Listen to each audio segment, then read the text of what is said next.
Good morning, Fairfax County, especially to all of you joining us from the Lee District. My name is Matt Reniger, and I am Supervisor Rodney Lusk's Chief of Staff, and I'd like to thank all of you for joining us for our first ever Crowdcast Town Hall.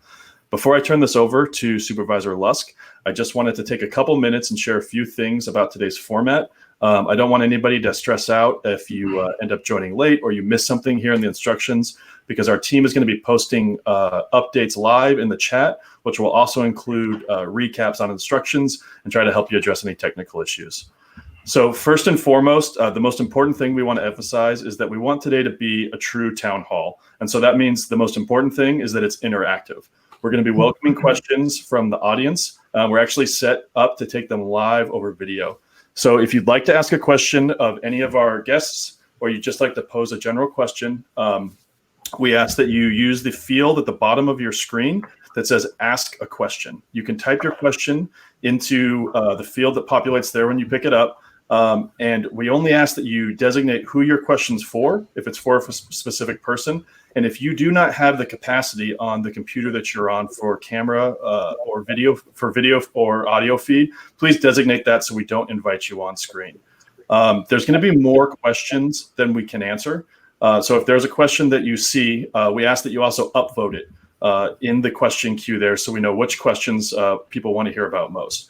When you're invited to ask a question on screen, you'll have a prompt that pops up that invites you to join the stage. Before you ask your question, we'll actually be flagging the next person that we'll be inviting on, and you'll be receiving a prompt to come onto stage while the person before you is still talking. So just be prepared for that, and that'll help us avoid any lag in the program so we're not losing time.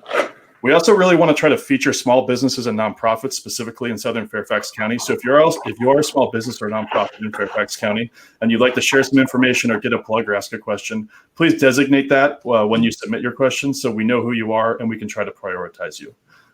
Just in terms of best practices, we ask that if you have a technical issue, start by refreshing your browser. You can ask about it in the chat. Our team will try to help you. We found that Chrome has the best compatibility with Crowdcast, so maybe try reopening your browser in Chrome, and hopefully that'll solve your issue. Obviously, we have the chat feature on the side, so interact with the audience, but be respectful, but feel free to speak amongst yourselves. We'll also be asking you to interact with some live polls during today's digital town hall. So those polls are available in the polling section at the bottom of your screen, and we'll be prompting those throughout the program. And finally, if there is a resource that you'd really like to share with the group, please feel free to post it in the chat. And if there are things that we feel should be highlighted, our staff will actually be converting them into digital buttons and floating them on the screen over the speakers as they go through the program. So that's enough from me. I'm going to turn it over to Supervisor Lusk to give some opening remarks and welcome our first guest. Okay, thank you very much, Matt. Good morning, everyone. My name is Rodney Lusk, and I am your Lee District Supervisor. Delighted to welcome you to our very first digital town hall. And what we're learning with social distancing is that we need to have more opportunities to use platforms like this to connect, to share information, to have an opportunity to ask questions, get responses. And what we want this to be, as Matt said earlier, is an interactive play. We also want to make sure we're doing everything we can to minimize and prevent the spread of this coronavirus. So today we're going to hear from a number of elected officials. So Congressman Beyer is on tap to speak with us today. We'll also be hearing from Delegate Mark Sickles. We'll hear from Steve Descano, our Commonwealth attorney. And we've got on tap Karen Corbett Sanders, who is our school board chair, also on our program today. Additionally, we will be adding a number of not-for-profits. We'll have a couple of businesses, as Matt indicated earlier, to give them an opportunity to talk about how they're dealing with this situation with COVID-19.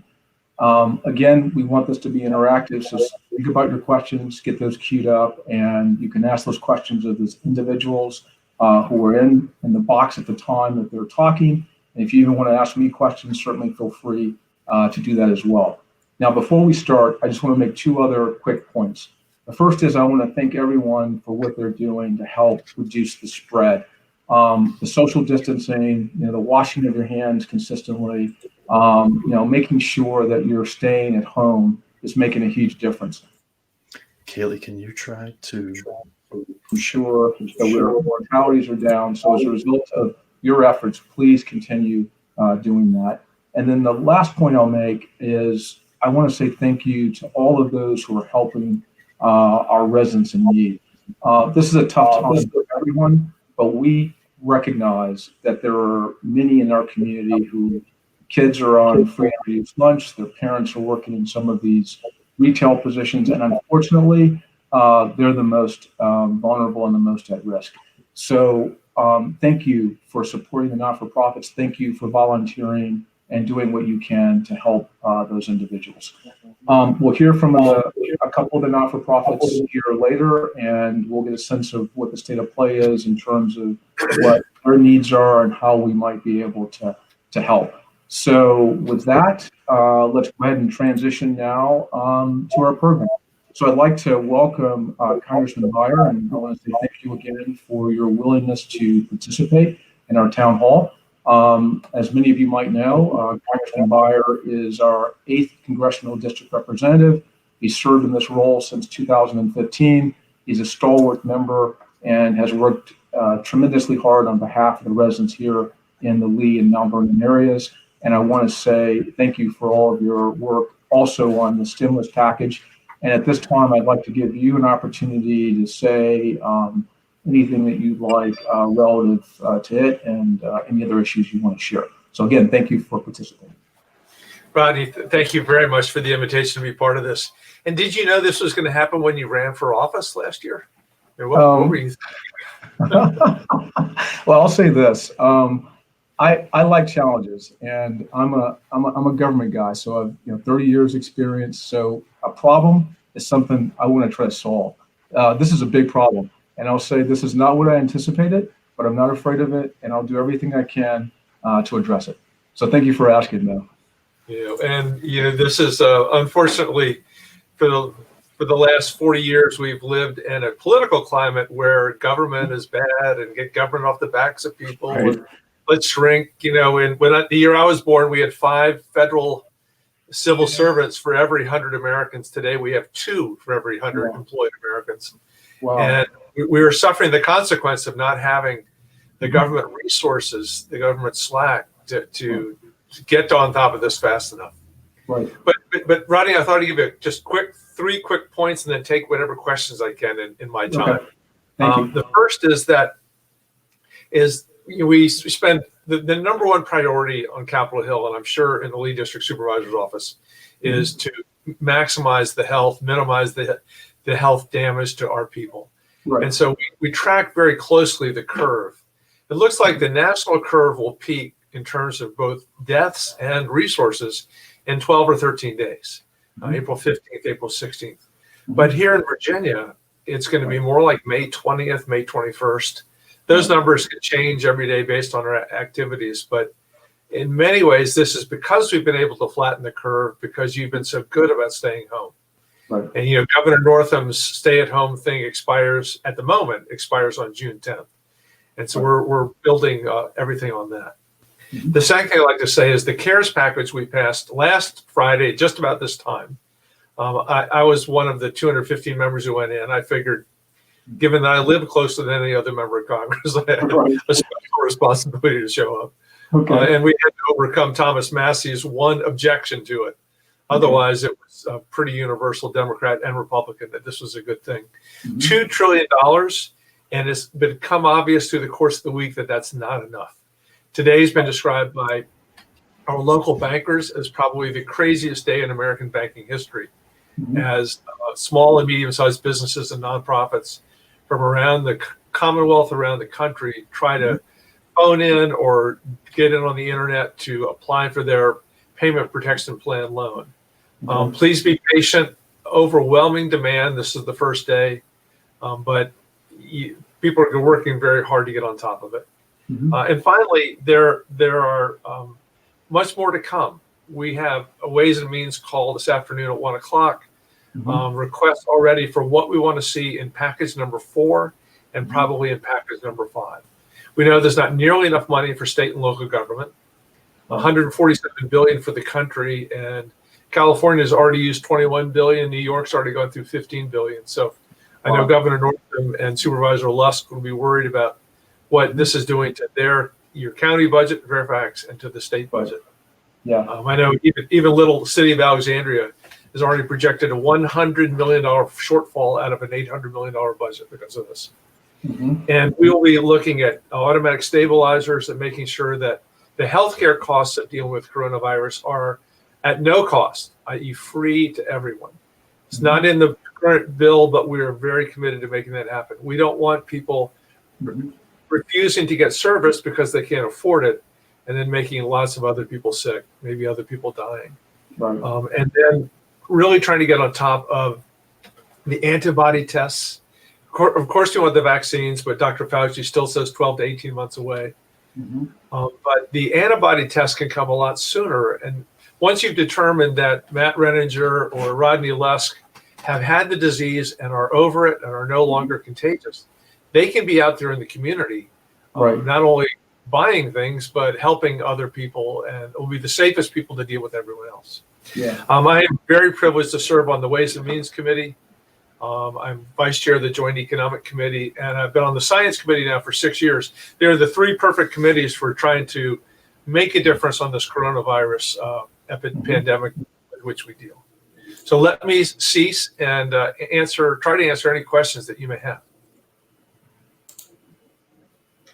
Okay, so for our first question, we're going to come over to Julie Shepard.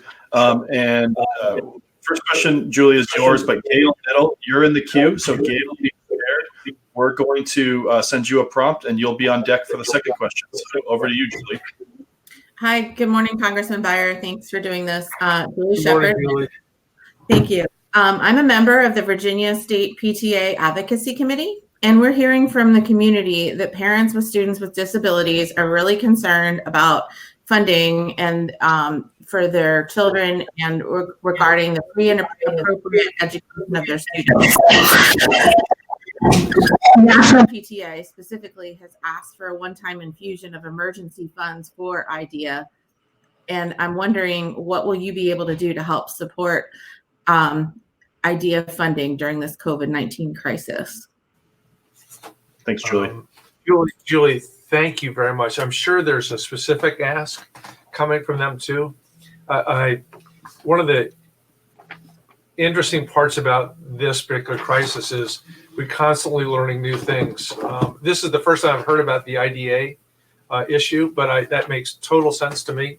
One of the things that's shown up again and again is the really significant gap between the children of in affluent neighborhoods, strong school systems, college-educated parents, and the kind of homeschooling they're getting. You know, my grandkids go to Maury Elementary in Alexandria, and they're going to do fine. And the kids who live in a place where there's no rural broadband, or the parents only finished high school.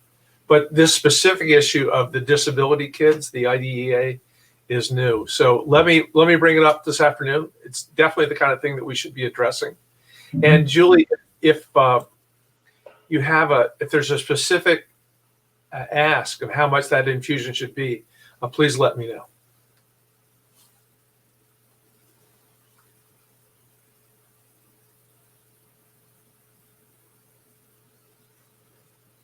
Gail wasn't able to connect, so we're just going to ask her question live for her. So, Congressman Beyer, her question was about protections against misspending, essentially, in the CARES Act. I know this is something you talked about in the Lee Dems meeting last night, and your office is already looking at a couple instances of it. But could you talk to us just a little bit about that?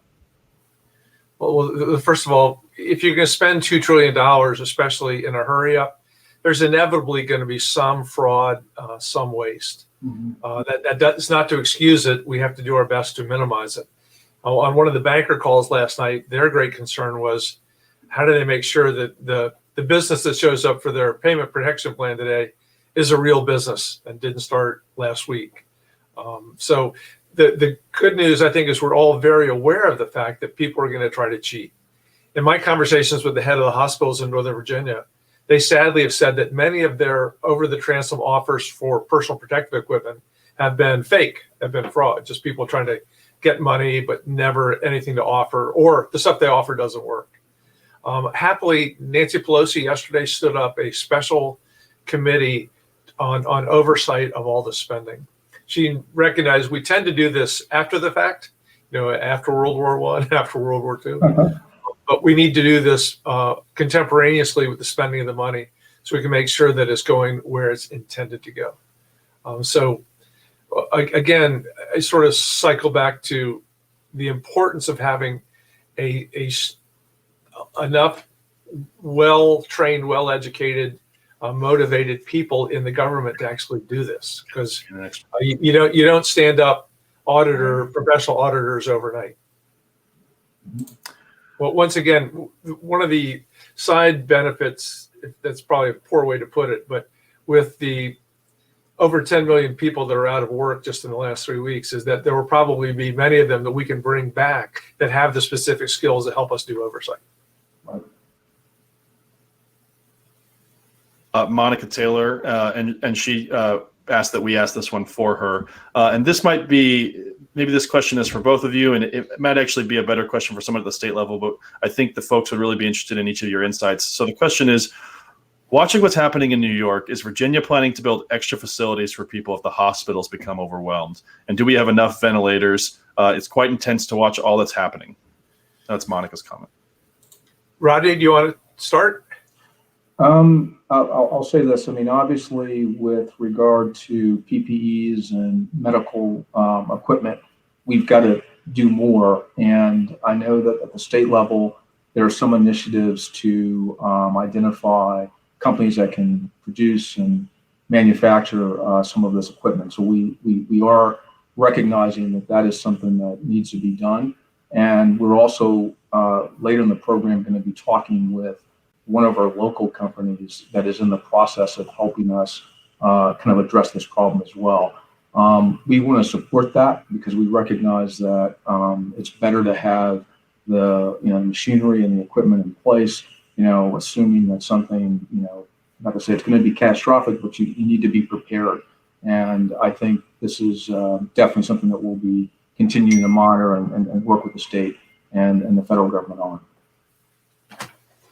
Yeah, and to just talk about beds specifically, in conversations with Dr. Stephen Jones, who runs Inova, and Jim Cole, who runs Virginia Hospital Center, when both have said that in the short run, or even in the medium run, they are okay. There are enough beds. I know that the governor and his team are working closely also with the Department of Defense, because we have this beautiful hospital in Fort Belvoir that can be utilized for this also. And the hospitals have also, in Northern Virginia and around the country, been talking to the universities, the empty dorm rooms, the hotels, the empty hotel rooms, to make sure that we have the capacity. But in listening to the hospital chiefs, the real panic has been about N95 masks more than anything else, and the reagents for the tests. Less so for the ventilators, although Governor Northam is very disappointed with the few number of ventilators that were given to him out of the national stockpile. But if I had to, hierarchy of needs, bed space seems to be the one least necessary at the moment. And we have in theory, till May 20th before we hit the resource peak in Virginia. So we have another 6 or 7 weeks to do our best to get things up. I asked the governor last night whether there was anybody in Virginia making ventilators. And other than some of the makers that are talking about the MIT plan, you Google MIT's got a $200 to $500 design where you can make a ventilator at home, but they're for emergency use only. But I'm sure people are doing those right now. But the FDA certified ventilators are going to be very slow coming. Yeah. Okay, our next question comes from George Ledeck. I'm going to turn it over to you, George, and you're on live for your question. Okay, thank you very much. Hello, everybody.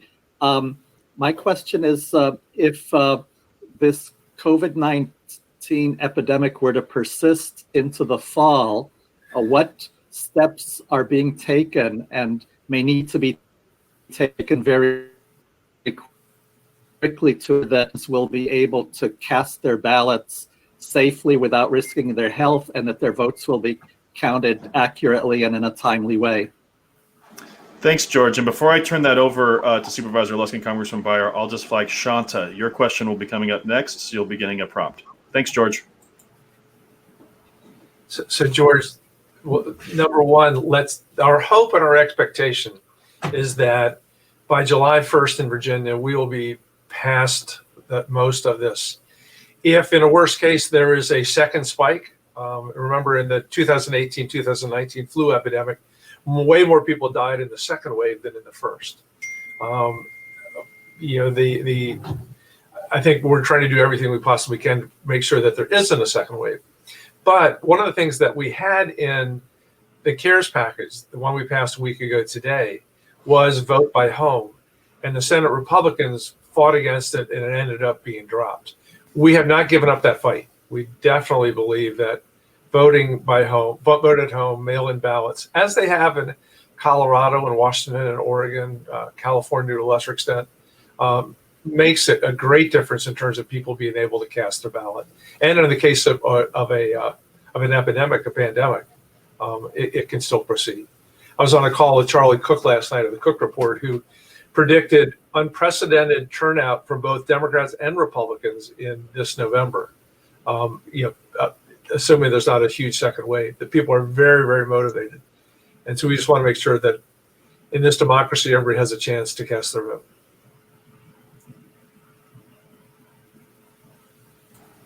All right, thanks for that. So Shanta didn't want to come on live video, but I'm going to go ahead and read her question. And I'm also going to queue up, this will probably be the last question for Congressman Beyer. So Captain Greg Freed from the Franconia Police Station will be up next, but I'll read Shanta's question here.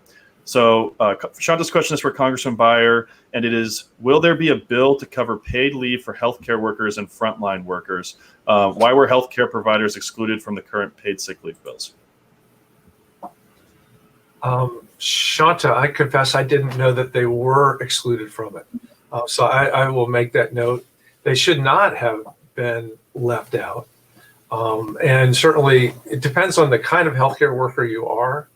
Obviously, if the hospital has laid you off, you should be eligible for unemployment insurance, which includes Virginia's plus $600 more from the feds. If you're a sole provider, like a healthcare, your own little company, or working for a small healthcare provider, they should be available for the payment protection plan or the Small Business Association loans. There should be a variety of ways to protect you. But let me cycle back on the whole notion of the guaranteed paid sick leave, which was in the second bill we passed, and make sure that it applies to you. And if it doesn't, we'll try to fix that in the fourth package.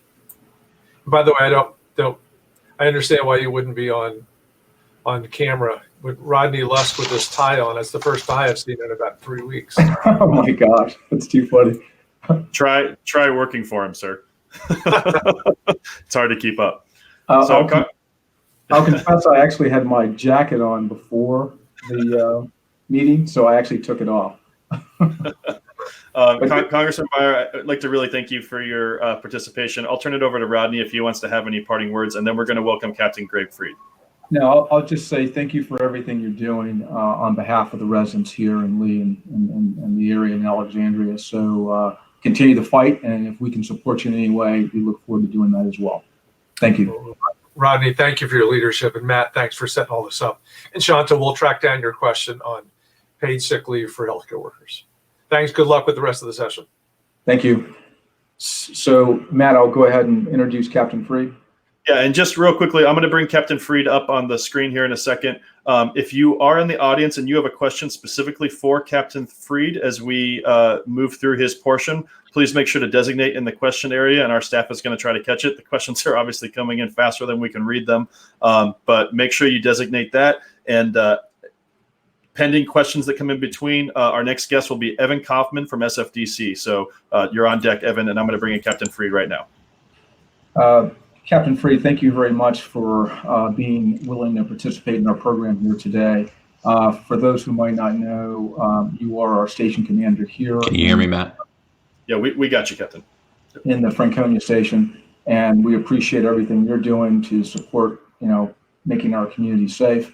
I know you've been doing a series of meetings throughout the community, talking to folks in neighborhood associations when we were still able to do kind of face-to-face meetings, and you've done some things electronically, but we wanted to give you an opportunity to share any thoughts, public safety related, with our town hall audience here today. So thank you again for being a participant.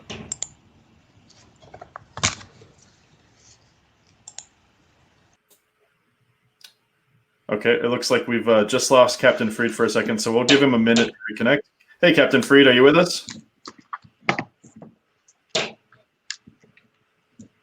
No. Okay, so we're going to jump over to Evan Kaufman from. Can you hear me, Matt? Yeah, we can hear you now. Yeah, we got you. Yep. Okay, sorry about that, Captain Freed. So we're going to bring on Evan Kaufman from SFDC a little early, if that's okay, and we'll try to come back to Captain Freed. So while we send Evan an invite to bring him live on screen, I just want to flag one thing for folks. We are going to be trying to get some feedback on the delivery of this program. It's obviously our first time, and in a 2-hour program, we're sure to have technical issues, but we would be open to your feedback on if this is a format that you all like, if it's preferable to Facebook Live, if it was easier to access, if you like not being able to do it with an account. So we put a very simple poll in the polling section down there, and we'd ask that people just take a second to go down and say if you prefer this over the Facebook Live format. So it looks like Evan's joining us now. Evan also had some content he wanted to share, so our staff's going to populate that in a button at the bottom of the screen that'll be available. And I'm going to have Rodney go ahead and welcome Evan, and then we'll turn it over to you, Evan. Okay, I'll do this quickly. So Evan Kaufman is a transplant from a place called Hopewell. So folks who are familiar with Hopewell, Virginia, he was formerly there. Evan is our new executive director for the Southeast Fairfax Development Corporation, which is the entity that's really kind of responsible for helping expand the business base along Richmond Highway. He's got some interesting, innovative ideas, and we thought it'd be real helpful to have him participate in our program today. So I'd like to now turn it over to him to share some of his thoughts on how to support some of the local businesses on the corridor. Thank you, Evan, for joining us today. Absolutely. Thank you for having me and holding this. This is a great platform to get information out. As we normally, our organization is focusing on helping to stimulate economic activity along the corridor and really improve the quality of life for the residents and the people who work here. And right now, we're turning our focus inward to the businesses who are already here on the corridor and many who are hurting. And we're realizing that we need to find a way to better support these businesses and connect these businesses to residents and customers who still want to support them but might not know the best way. So we've initiated a kind of Richmond Highway business database that has an intake form, and I think you guys are sharing the link to that. But pretty much it will allow the businesses to update their current offerings, their hours of operations, and different product delivery methods for getting their products to the customers. And I think it'll do two things. It'll help the public to know which businesses are open and how they can support them. But it will also enable us and our government and other nonprofit partners to kind of provide direct technical assistance to these businesses to find out what their needs are. Maybe they need help getting their products online. Maybe they need help finding distribution channels for delivery. Maybe they need help setting up gift cards so people can support them. And then we can also send them the packages, the loan packages, grant packages that are available to them that might help them to pay payroll and pay expenses. We know there's a lot of different information floating out there, so we want to make sure that the information that they're getting is accurate and is pertinent to their direct kind of business needs. So we feel like that'll be a good start, and then the database can be anybody can put that database on their website and share it. So it's not about driving traffic to one side or another. It's really just getting the word out so everybody can know what businesses are open and how they can support those businesses.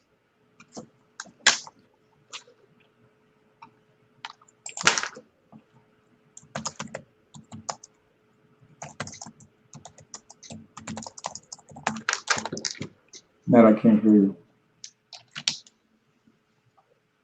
Sorry about that. I'm actually surprised that we made it this far without someone talking on mute. So it's always inevitable with these things. Right. So I want to thank Evan for sharing that. We've put the button down at the bottom of the screen that has the resources that Evan shared. So you all are welcome to check that out, and really want to thank Evan for coming on.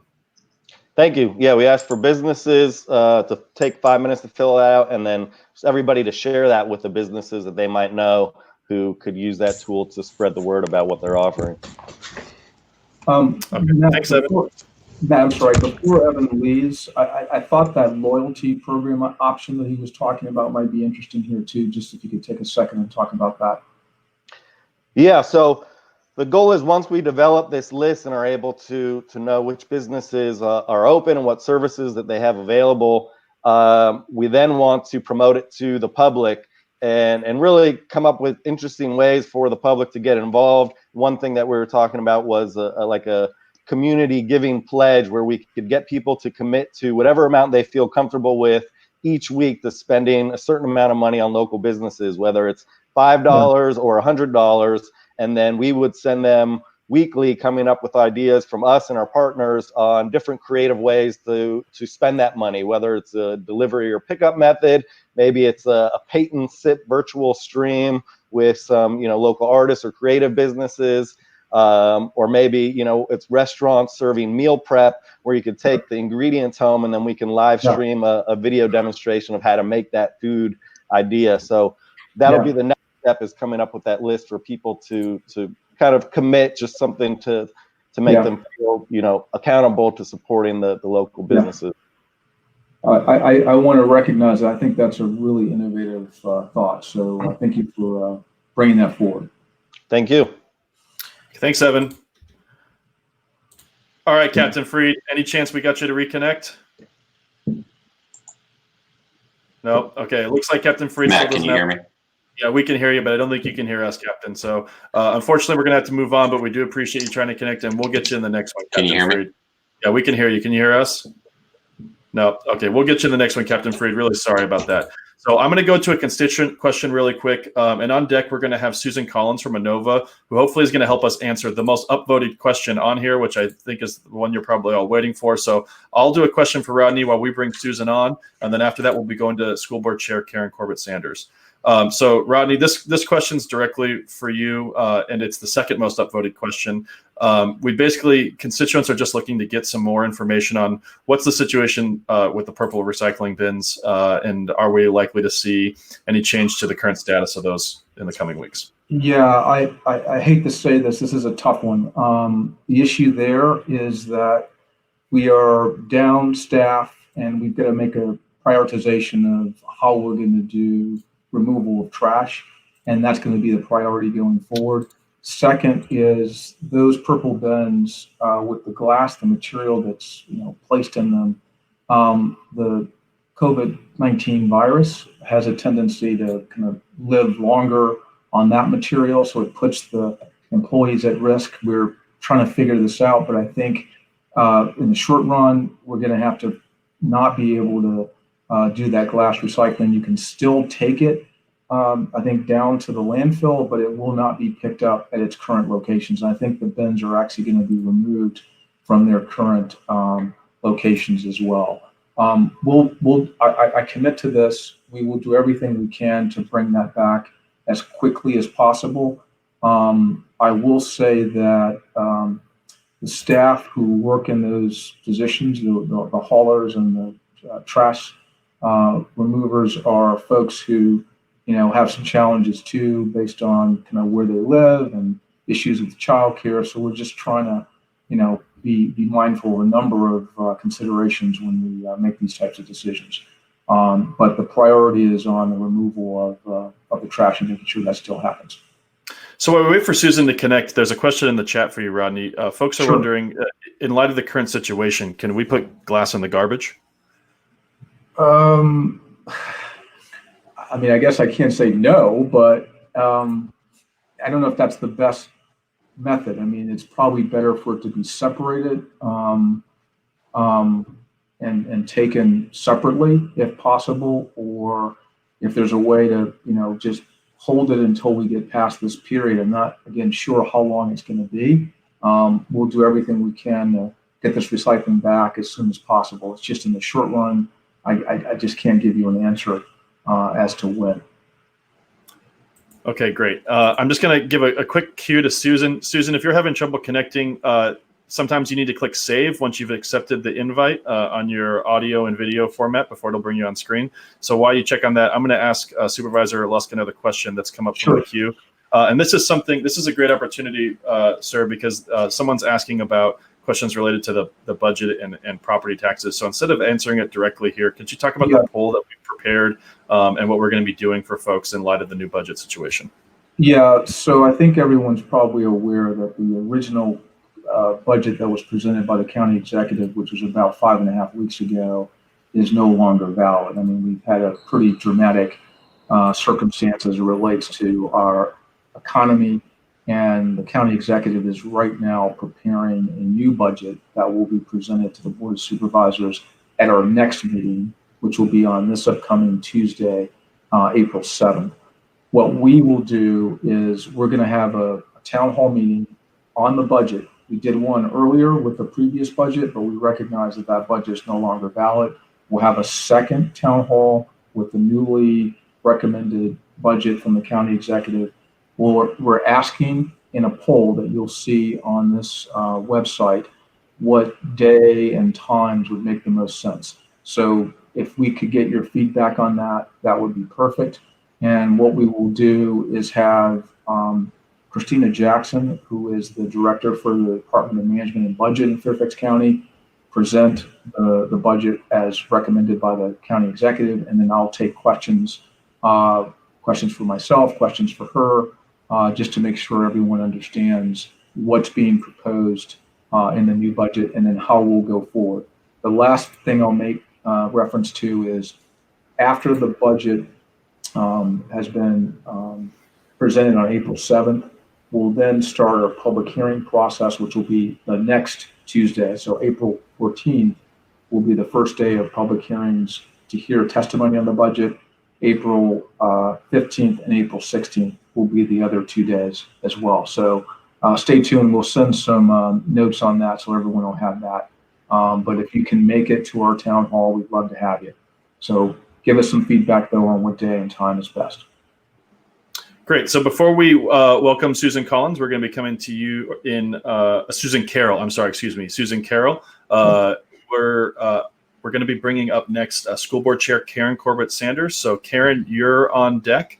So just be prepared for that invite to come through. And I will also, for Ms. Carroll, I'm going to prompt you also on one of our questions that's come through. It's one of our most upvoted questions, actually the most upvoted question. It's are there going to be more coronavirus testing sites in the county and where? And I'm not sure if that's something that the folks at ANOVA have insight to, but I just want to put that on your radar. But over to you. Sure. Can you hear me? Yes, we can. Yes. Okay, great. Thanks. Sorry, we were having a little bit of technical issues with our firewall, so I'm on my cell phone. First, I thank you for having me today. I am the operations commander for the COVID operations here for ANOVA. I just wanted to kind of give an overview. You know, we started planning for this in January of this year, COVID specifically. Our first meeting was January 16th. The one thing I think that has come up a bunch, and I know that Congressman Beyer spoke to it as well, is really about capacity and capacity planning. The first thing that I do want to say is social distancing is really working for us. So I really think it's important to thank all of our leaders, our public leaders, our governor for all the efforts that they've put into that. I say that because we can tell that we are flattening the curve every single day. And so when we talk about capacity right now, what matters is that because we've canceled elective surgeries and because people are social distancing, it's not just preventing COVID from spreading, it's also preventing other respiratory illnesses, flu symptoms, various things like that. We were just joking. We were saying maybe this is a better lifestyle for some people because we're also seeing a decrease in kind of more stress-related medical situations that are coming in as well.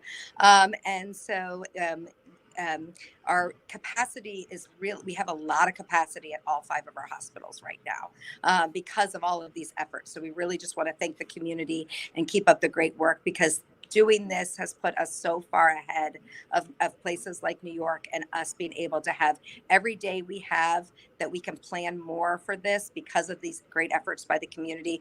We feel that much more prepared for. So we really do appreciate that. I know that Congressman Beyer mentioned this, and I just want to tie into it a little bit. He's absolutely right. We are not concerned. I think you hear a lot in the news about beds, and that is not really our concern when it comes to surge planning. We build our hospitals, and all hospitals do this, build with a lot of excess surge capacity above what you would see as our licensed bed capacity. And so we know we can surge at least 800 beds very quickly without having to relocate them into another site. We like to do surge in our current hospitals because we have all the resources there to support that: lab, pharmacy, imaging centers, things like that. And so we've been planning for that. We have in the past 2 weeks added 57 more negative pressure rooms to all. Those are spread out through all of our hospitals to be able to get ready for this surge. And the talk about, so when you talk about capacity, you talk about bed space, but the real driving piece around this is all the elements that go into capacity planning. And so that is supply chain. And as everybody knows, the supply chain has never been this disrupted before. Right. So we do have some struggles with our supply chain. Many things are on allocation, and so those go to high priority areas first, like a New York, a New Orleans, various places like that. But we do feel very confident that we have all the supplies that we need now and to get us through the surge that we're going to be seeing. And our projections are very similar in what when Congressman Beyer said as well. And then we also look at things like vents. We ordered back at the February 1st, we ordered another 150 vents, thinking that this could be coming. And we are getting partnerships. A lot of people are producing supplies that they've never done before. Tesla's giving vents, various things like that. And we've taken advantage of that. And so we're really preparing. The one thing that we're really working very closely with the state, with FEMA on as well, is when you get to a surge capacity, even if you feel comfortable with your bed space, flat space compartments, how do we pull in the medical reserve corps? Because it's really the rate limiting factor, what you're seeing in most places, is staffing.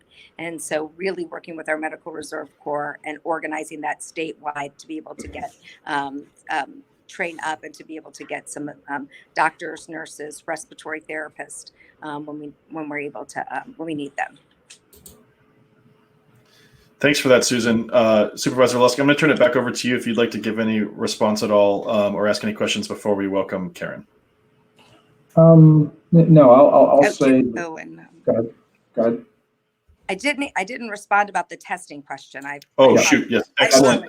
Yes, please go ahead. The one thing you asked me to do, I didn't do. Yeah. So I'm sorry about that. So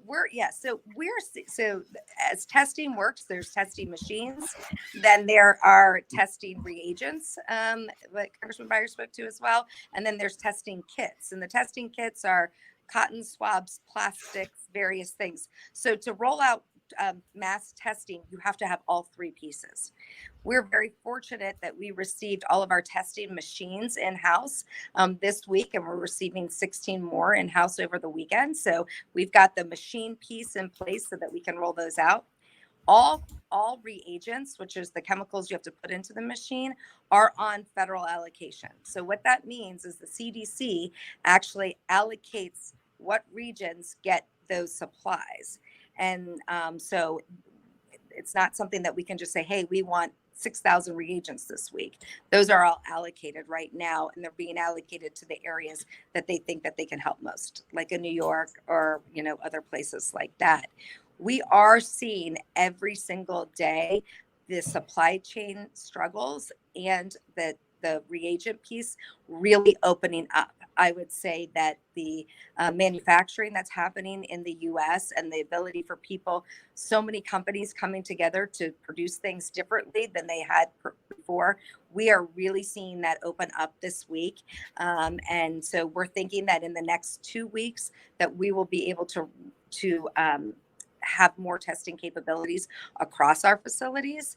I would say we have not had a struggle with our acute care facilities when people are very ill and we know we need to get them tested. In partnering with the state and in partnering with commercial labs, that has not been a struggle for us. In doing mass ambulatory testing for patients who are not critically ill enough to be in the hospital, that is still a struggle statewide for us. And so, but we are working together to try to fix that.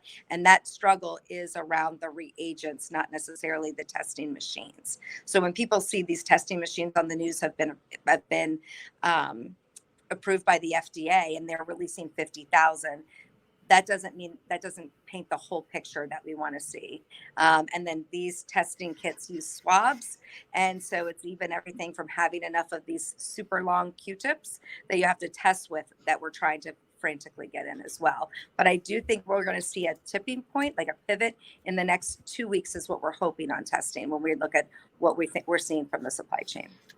Thank you so much for that information, Susan. It's incredibly valuable, and I don't mean to push you off, but we're quickly getting behind schedule, so we're going to keep moving. But thank you so much for joining us. So before I turn it over to Supervisor Lusk to welcome the Fairfax County School Board Chair and Mount Vernon School Board Rep Karen Corbett Sanders, I just want to flag for everybody that we're going to be having some additional time here for more questions. But this is a great time if you have questions specifically for Karen to go ahead and put those into the question box now, and we'll be looking out for them. And after Karen's had a time to give a short presentation, we will try to bring in some questions. So start sending those through. Over to you, Rodney, to welcome Karen. Thank you very much, Matt. Karen, thank you for agreeing to be a participant on our town hall today. We're delighted to have you. Karen, I think when we think about the school system, it has over 190,000 kids, and we know that the effort that the school board is trying to manage is to ensure that we're addressing the issues around distance learning, and we're addressing the issues around providing for the care for some of the kids as it relates to meals and other issues. So we're delighted to have you here, and would love to hear your comments in terms of what the schools are doing in those respective areas and any other things that you'd like to share. Thank you, Rodney, and thank you so much for having this virtual town hall. It is so important for our community to hear from our county and schools leaders to know what we're doing and how we can best support our families. So before I get started, I do want to offer the regrets of Lee District School Board member and Vice Chair Tammy Daranack Koufax. She wanted to be with you all today, but unfortunately a dear family friend had succumbed to the COVID virus, and she is supporting that family as they have their virtual celebration of life for him. And I know that you, as well as the whole Lee community and the school board, all are sending our regrets and our condolences to that family, and any way that we can support families such as this one and other families who are struggling with the death of a dear family friend or family member. We're here to try to be supportive. And along those lines, the Fairfax County Public Schools has set up a helpline in which parents can schedule up to a half an hour phone consultation with our school psychologist or school social workers during this difficult time. And so in newsletters going out this week, I know a number of school board members are sharing the link to allow people to access that resource. We're really focused right now on triaging and then moving into a new standard operations. So in the triage aspect, what we're doing is we first focused on making sure that our families that might face food insecurity are able to access food. So very quickly, we set up 34 separate sites in which families can come and pick up breakfast and lunch together in grab and goes. And we also have a couple of bus routes that are going to areas that are struggling with transportation to get to our grab and go sites. And as we have seen locations where there is a higher demand or where people are having to walk long distances to get to a site, we have introduced new sites. So for example, at Mount Eagle last Friday, we opened up a new site for them and for that community. So yesterday, we started out 2 weeks ago, or almost 3 weeks ago, and we were feeding about 1,300 people a day. That has gradually increased. Yesterday, we had over 19,000 meals served, and we're now fluctuating between 17 and 19,000 every day. And unfortunately, I think that demand is going to go up. A lot of people have questions about distance learning, and their questions fall into two areas. The first is, why haven't you started already? And the reason we haven't started already is that Fairfax County, with its 189,000 students, is actually has a number of students and families that do not have access to technology or broadband. And so we've spent the past couple of weeks really making sure that we provide broadband devices to those families that don't have access. We were able to get a special order of 700 new ones, and that in addition to the 300 that we had in place, we are handing out over 1,000 MiFi devices. We're also distributing laptops to families that don't have them. And we've focused on our high schools and middle schools first, and then the upper grades of our elementary schools. And the devices that we're handing out, we had to actually go into our schools and gather up those that were on laptop carts or in computer labs. Karen, can I stop you there for a second? Because we have a question from a constituent that relates exactly to what you're talking about. So the question comes from Mike Jacobson, and he didn't want to come on screen to ask it, but in regards to the distance learning tools that are being distributed that you're talking about, what do you have in mind, or what is FCPS doing now for students with disabilities? And before you answer, I'll just cue. I know that Julie already asked a question, but Julie had a question that we've gotten from several people. So we're going to cue you up, Julie, to ask your question of Karen real quick once she has a chance to answer. But back over to you, Karen. Sure. If I can just kind of lay the groundwork first, then we can address the specific question about how we are meeting the needs of our students with disabilities. So as I mentioned, we are getting the technology out to families. We are also all this week doing extensive professional development with our teachers so that they feel comfortable and are capable of taking advantage of all of the tools available to be able to reconnect with their students and start the learning process. Now, we weren't just sitting and doing nothing. Over the past few weeks, we actually provided quite a few number of tools available, and over 2 million there have been over 2 million hits on our website accessing the learning materials that are available. So at the high school level, they will be on their block schedule and learning every day, every other day. And then on the days in which they aren't getting direct instruction, they will be working in collaborative teams with their classmates to work on content. Similar actions are being done in our middle schools, as well as all of our students K through 8 are being sent packets at home so that they are able to access those materials as well. Those packets will not be graded, but they will allow for greater mastery of learning. A little bit about grading. We are extending the grading period until April 24th. So that students are going to be able to use this time to go back and do retakes, submit materials that they were delayed in submitting, work with their teachers to demonstrate greater mastery of learning for the third quarter content. and our grade books will close on April 24th. No child will get a lower grade than what they were already having as of April 12th or March 12th. However, this extended time period actually allows them to improve those grades. For the fourth quarter, we will not be offering grades. All students will get a no mark, but students will be given the opportunity to demonstrate mastery of knowledge for materials and showing trends in improvement so that that can actually improve their overall yearly grade. I know. Thanks, Karen. I hate to jump in. We're getting really, really tight on the time for our next guest. So I'm going to let Julie ask her question super quickly. And if you could address the disabilities question and then Julie's question, which relates to what you were just talking about. And then we're going to welcome United Communities. And I am sorry to jump in. Okay. Back over to you quickly, Julie, and then we'll give a chance to Karen to answer each of the questions. And then United Community, we're coming to you next. Thank you very much.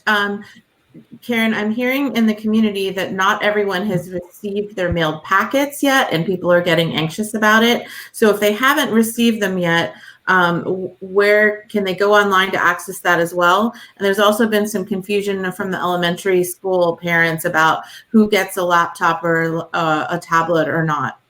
Thank you. Okay. Great questions. There has been a bit of a delay in some of the learning packets not being received yet. They should be coming in today's mail if you haven't already received them. If you have not received them, please reach out to your local principal and he will make sure or she will make sure that you receive those materials. We also provided an opt-out process if you only want to receive those materials electronically and not have them hard copy in your mailbox. Regarding who gets the laptops at the elementary school level, as you know, Julie, we are limited in how many laptops and devices we have throughout the county. And so what we have done is we have prioritized the provision of laptops to our high school students and our middle school students. And ideally, if you have a laptop in your home, you will use that or your desktop. For students who are in elementary school, the upper grade levels are getting priority over the lower grade levels, and we are just utilizing everything we have. Last Friday, the school board did authorize the superintendent to purchase more laptops for the rollout to our middle schools for a one-to-one device process starting in the fall. Back to the special ed question. I talked a little bit about professional development. That's one of the pieces that I wanted to go into a little more detail because we are working with our special ed teachers and IAs on professional development to help them become proficient with the technologies and how they can be best used for our SPED kids. We've also ensured that we are going to start some virtual IEP processes, and our folks in the special ed department, our special services department, are working rapidly to bring everybody up to speed on this new approach. I am urging people who have students with disabilities to reach out to their leads in their schools to make sure that they are fully aware of the challenges that their kids may be facing, because we will be doing this distance learning. We aren't sending people into homes at this point, frankly, because we have limitations on protective gear. Karen, thank you so much for joining us. I'm going to turn it over to Rodney just for a bit of a vote of thanks, and then we'll be welcoming United Community. So over to you, Rodney. Thank you again, Karen, for your participation in our town hall today, and look forward to working with you as we get through this somewhat difficult time.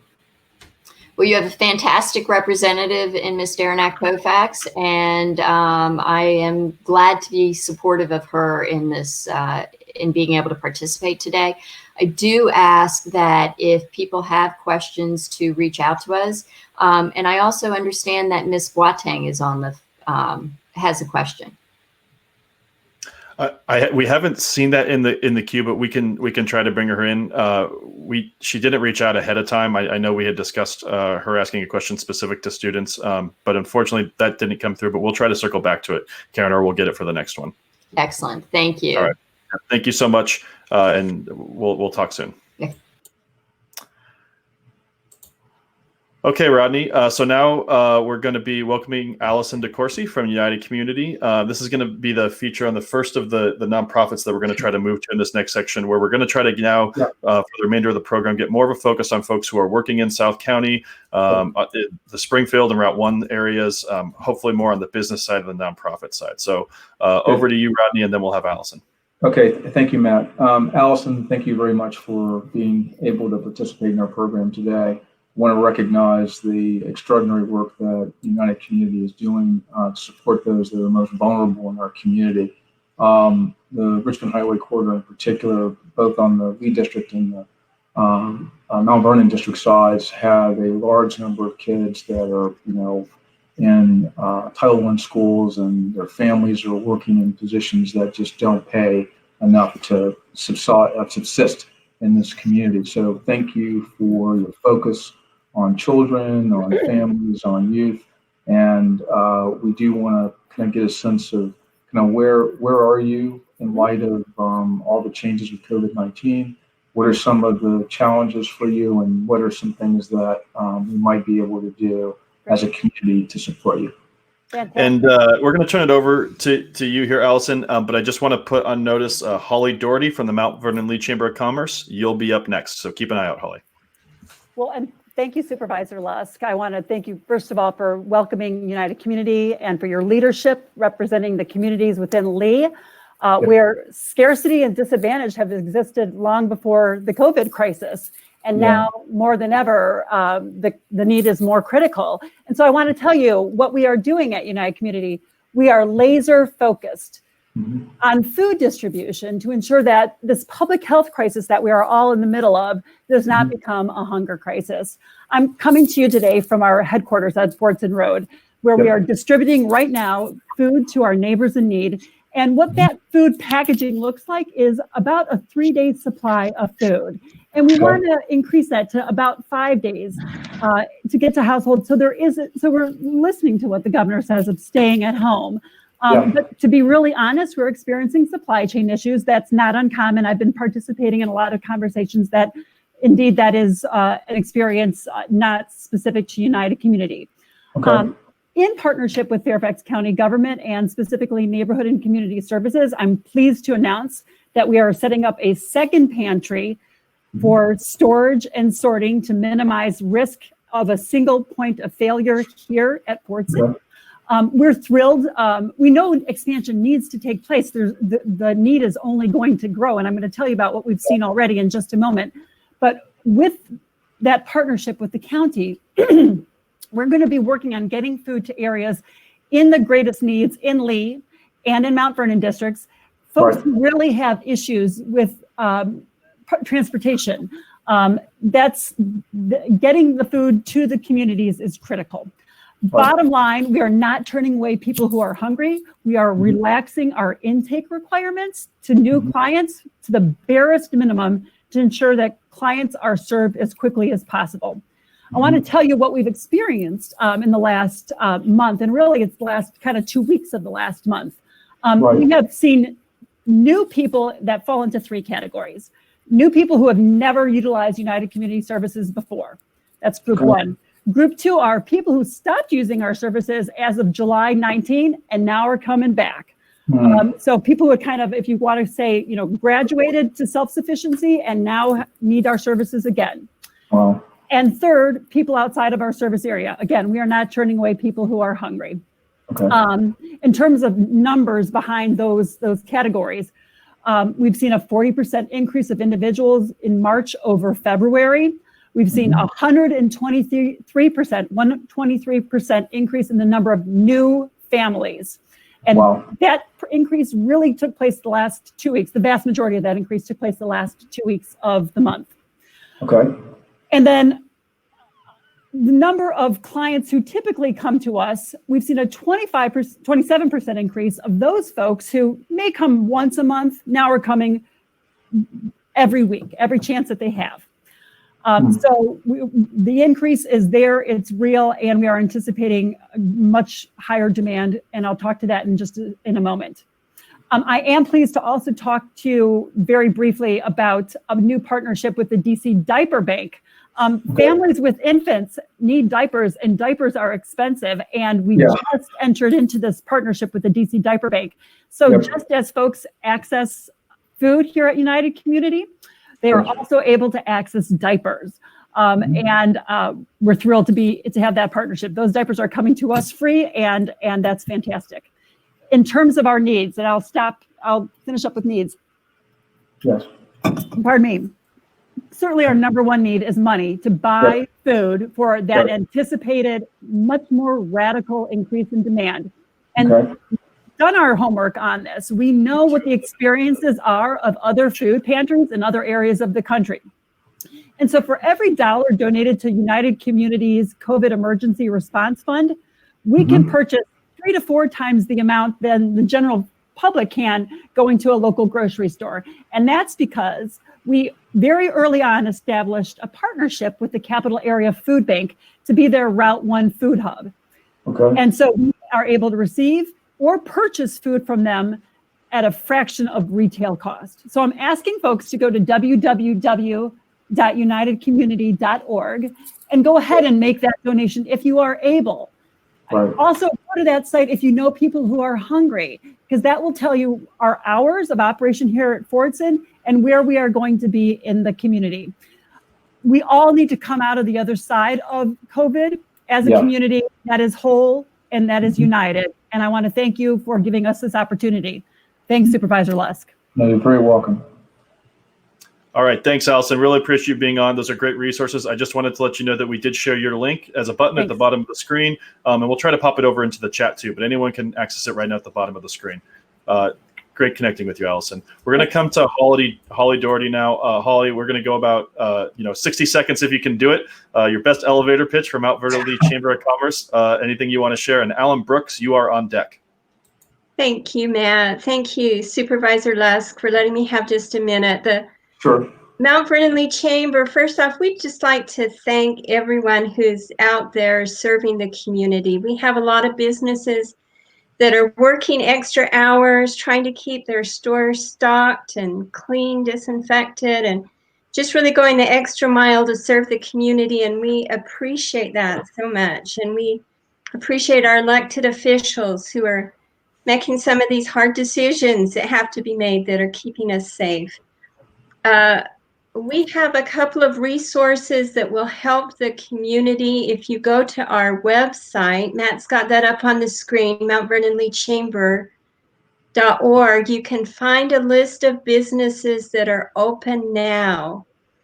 If you remember that the non-essential businesses, the professional services businesses can be open as long as there are 10 or less people in their place of business, and they're using good disinfecting, social distancing procedures. So these local businesses, they really need your help and your support, and you can find a list of those that are open on the Chamber website.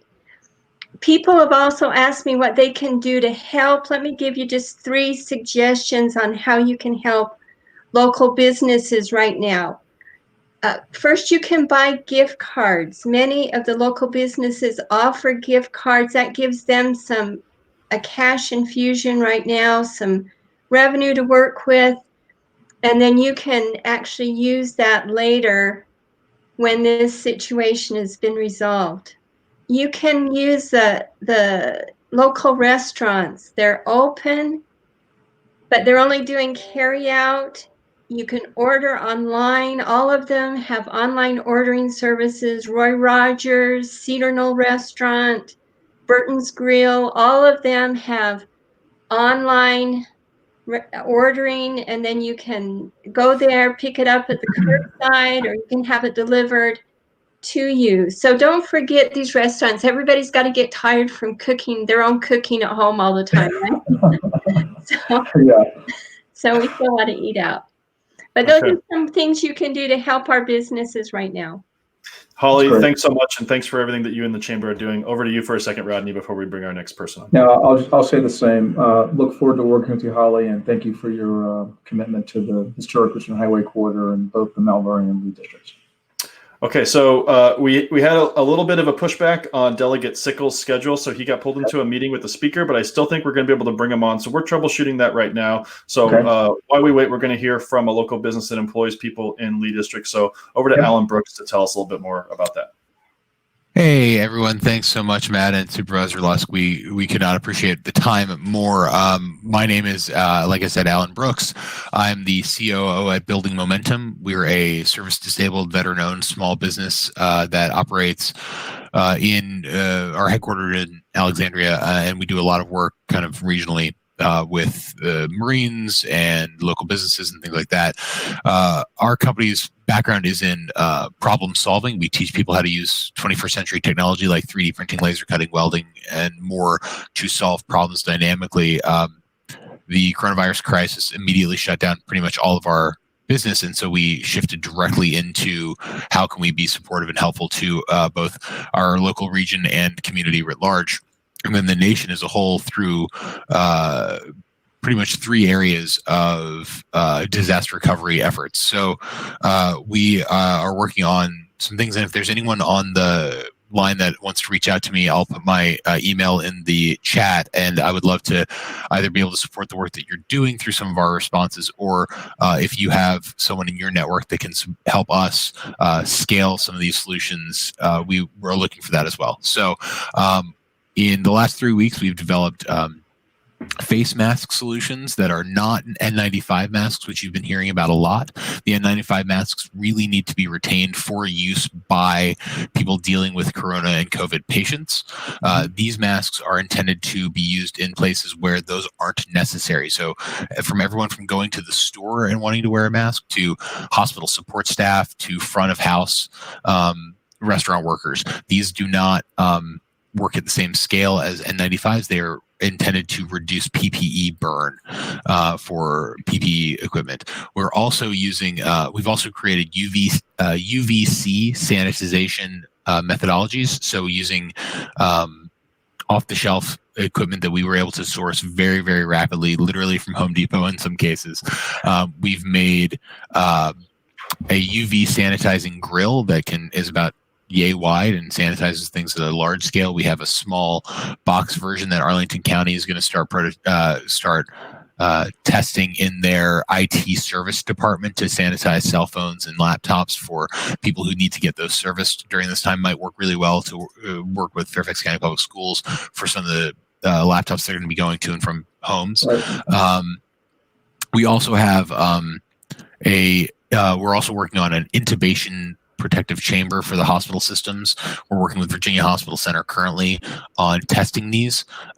They are for anesthesiologists to use over the faces of people who are being intubated. This isn't our normal work, right? We are problem solvers, and we dove in to help however we can. So that's kind of the scope of everything we're doing. Luckily, we're able to do this work. We're looking for funders and support to be able to keep my 19 people employed. I just got an email while I started talking that the bank is starting to take the SBA applications today, so we'll be doing that as well.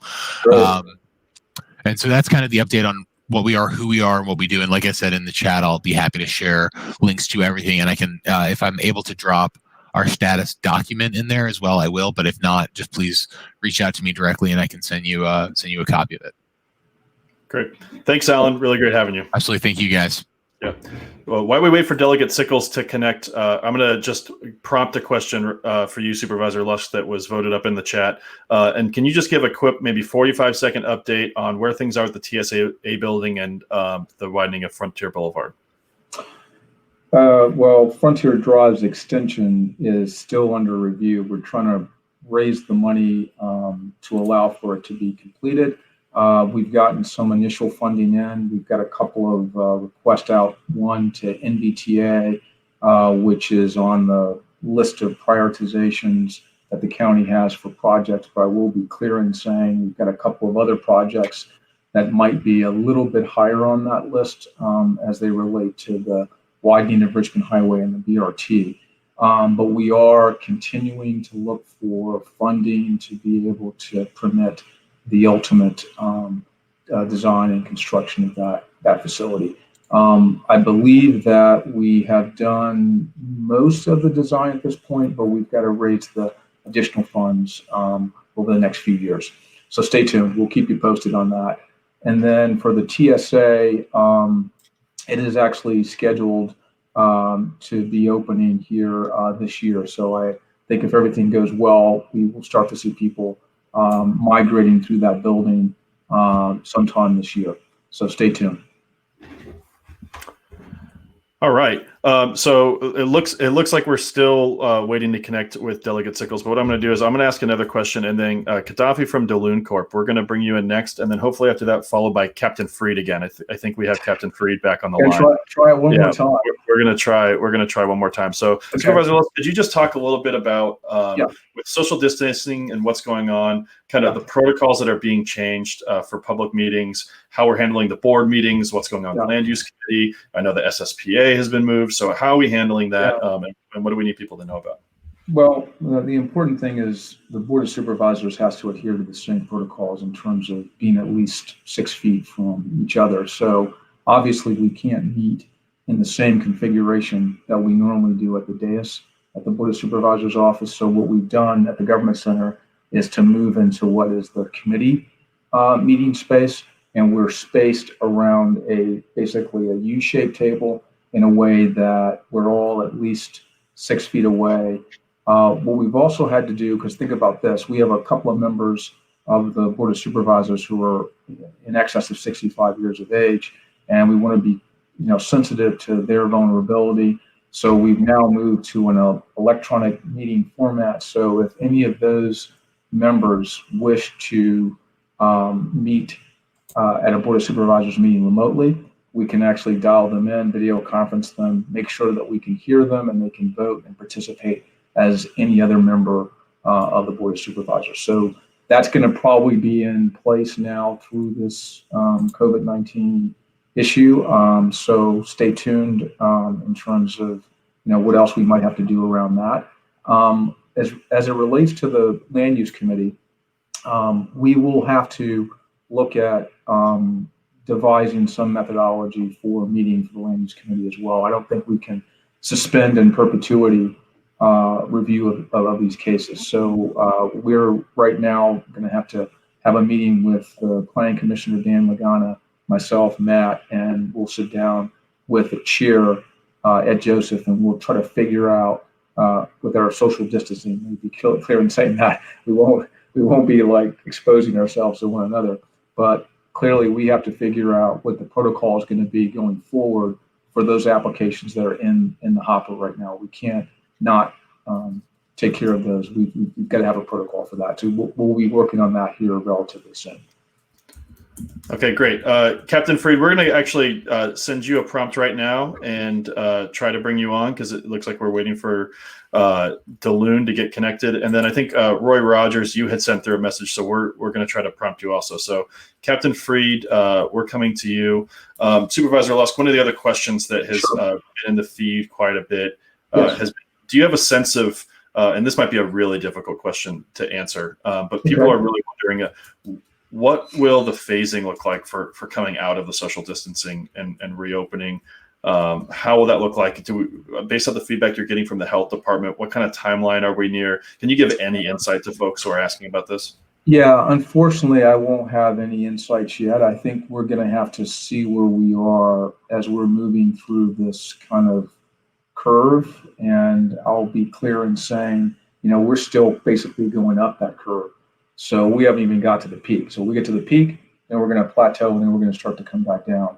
So I think we've got to kind of see how things play out in Fairfax County, and we'll work, and we are working very closely with the health department. Dr. Gloria Adelienza is doing, the best job she can under the circumstances, and we're going to be working with her to figure out what are going to be the next steps with social distancing as we get out of that curve.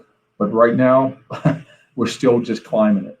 So it's going to take a little bit more time before we can be definitive in what the actions and steps will be on the backside of the curve. Matt, turn your mic back on. That's twice. That's strike two. Well, I have a job here, Matt. I got to make sure you're yeah, Supervisor Lusk, Tech Director. Captain Freed, great to have you with us. Oh, awesome. Good. You can Great hear me this voice. time. Yes. Third So time's a glad we charm. could bring you on. Yeah, I'll be quick. I blame my county computer for the technical difficulties earlier. Okay. But I'll be quick. I just wanted to say, obviously, thank you to Supervisor Lusk and the staff for putting this together. It's so important now more than ever for a community to stay connected and stay together. And you all taking the lead on doing that is so important for our community. So, and I wanted to urge our community members to stay connected with each other as well, via Nextdoor. That's a perfect platform to connect with your neighbors and even to connect with the police department. So we are still here. We have tried to get that message out there that we're still here for everyone. We're still responding to calls for service as necessary. We have put in some measures to provide some social distancing, and that stuff's detailed on our site and also on the presentation that I had provided to the community. But we're still here for everyone, and it goes without saying, obviously. Our regular social media platforms, I welcome you to follow those to receive information on the police department. And I wanted to say thank you to the community. The amount of support that we've received, people dropping stuff off, calling and saying thank you, has been remarkable. And another reason why we love this community so much, we're truly the fabric and a piece of this community. So we do truly appreciate it. And I wanted to close and take a slightly different approach. Everyone knows how to reach me. You can email me, shoot me a call, but I would like to know what everyone needs from us. What do you need from me? What do you need from the police department? On behalf of Chief Rossler, the police department, and the Franconia station, we want to know what you need from us. So we're here for you, and don't hesitate to reach out. Thank you again. That's great. Now, Matt, do we want to take a question here, or what's the protocol? Turn your mic back on. Turn your mic back on. Matt's Three running strikes, tight. I'm out. Three strikes, I'm out. So we do have some questions queuing in, and we have a couple more guests who are transitioning on now. So maybe this would be a good point to tease a little bit about what we're going to talk about later towards the end, and that's your role as the chair of the Public Safety Committee. I know that's a conversation that that's something you've discussed with Captain Freed, and he's been a great resource for us. Do you just want to fill people in on what your role is there while we bring the next thing in? Because I think that's something constituents would be interested in. Yeah, so it's an interesting thing. So when I got my assignments for committees, my assignment was for the Public Safety Committee, and I'm delighted to serve in that role. And Captain Freed and I have talked about it. It's kind of an interesting thing in that you look at my background has been like in human services and planning development, economic development, but this is an area that I'm going to have an opportunity to learn a lot more, and I've already, as it relates to the fire department and now with the police department, started to get up to speed on a number of the issues that are specific to their respective areas. We did have a public safety committee meeting scheduled originally, but we had to give that meeting up because of this COVID crisis. We will be rescheduling that meeting later this year. On the agenda, we had a number of items. There's a civilian review panel, and there's a report that they do every year. We're going to make sure that report is disseminated to the board, and we've got an opportunity to ask questions and understand it. We've got a number of other issues. Body-worn cameras was also going to be on the agenda. So, and I'd say one issue that we'll probably get into a little bit later in the program is with Steve Descano, and that's relative to what we're going to be doing since the state has decriminalized low-level uses of marijuana. Fairfax County is going to have to make a decision. So we're going to have a conversation and determine what steps are we going to take with regard to that decriminalization. So that'll be a committee meeting probably, and we'll have Steve Descano there. We'll have the folks from the police department, and we'll kind of hash through a discussion and then find out what our next steps would be. So these are the types of issues that Public Safety Committee is going to grapple with. And The other thing I'll say, which now I see Ron Cooley. So, hey, Ron, how are you? What I'll say is we want to recognize through the efforts of our public safety professionals how important they are in these times of crisis. And when we think about the fire at PennDOT, which happened, it seems like so far away, but it was a pretty devastating thing. And Ron took the time to walk us through the site after the fire had kind of gotten suppressed to a point where you just had these little microbursts. But we recognize the competency and the dedication and the hard work that's been put together by our fire department and the police department to ensure public safety. So these are things that we have to stay on top of, and the Public Safety Committee will address these types of issues. Captain Freed, thank you so much for joining us. Sorry about the technical issues, and thanks for being such a great partner there and letting us be your roommate. All right, sounds good. Talk to you soon. Yeah. All right, so next we're going to move over to Ron Cooley, who's representing the Fairfax County Fire Department. So I'll let Rodney welcome Ron, and we'll turn it over to Ron for maybe about a minute of comments, Ron, and we'll see if any questions come in. Inca Relief, sorry we're a little behind, but Amar Ahmed, we're going to be coming to you next. So you are on deck, Amar. Over to you, Rodney. Yeah, I'll go quickly as I know we're kind of compressed on time. So I'll thank Ron for coming out, and thank you for participating in our town hall today. Ron is the president of the Firefighters Union here in Fairfax County. He is a stalwart person in terms of mobilizing and collaborating with other union representatives, and we've had an opportunity to work with him over the last, now it's coming up on almost a year. So I've had the pleasure of getting to know him, and appreciate immensely his work and his dedication to Fairfax County. So with that, I will turn it over to Ron. Ron, you're on mute right now. Thank you. All right. Hopefully you guys can hear me. I can hear you. All right, great. All right, sorry, I know it's casual Friday. I can never try to judge you with Rodney, Supervisor Lusk. Supervisor Lusk, thank you for this opportunity. Yeah. Thank you for being the chair of our Public Safety Committee. It really is, it's going to be an honor to be working with you. We're hoping to be able to meet in those committees, but obviously things happen here. So just to give you as representing the Firefighters Union, I'm Team Fairfax. Grew up here in Fairfax County, lived here all my life, work at the firehouse up off Etzel Road, representing almost 2,000 of our members, firefighters and paramedics. Just to give you a little insight of what we're dealing with. Right now, the call volume isn't as high as it usually is. Whatever usual is nowadays, the call volume isn't as high. But what we are experiencing are patients that are presenting themselves with symptoms and signs relative to COVID. And then we're also seeing folks that are telling us that they are COVID positive. We're doing everything we can to provide that type of service and comfort while we're protecting ourselves as well. So what we do is what we're experiencing now is a lot of high anxiety and stress among the community as well as among our members. We're in a position now, as we don't have that opportunity just to transport someone to the hospital and then let that care be transitioned or transferred to care. We're actually talking to loved ones as they're dealing with some difficult moments in life, as we sit there and say, let's provide that person comfort, whether they're in a nursing home or in a home facility.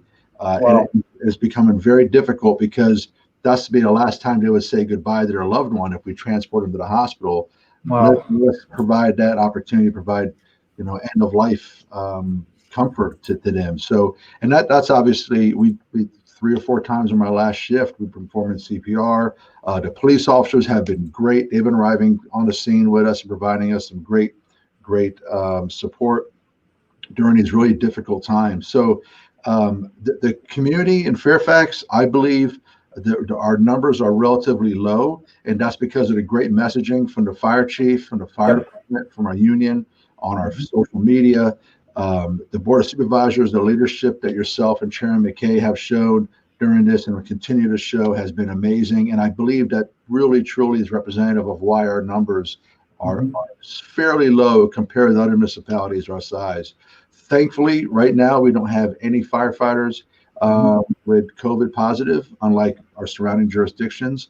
That's going to happen, but this is due to the preparation and the messaging that we've been putting forward to our members proper PPE, limiting the exposures, and getting the message out to our folks. So to our brothers and sisters in the police department, the sheriff's department, we're all working really, really well together.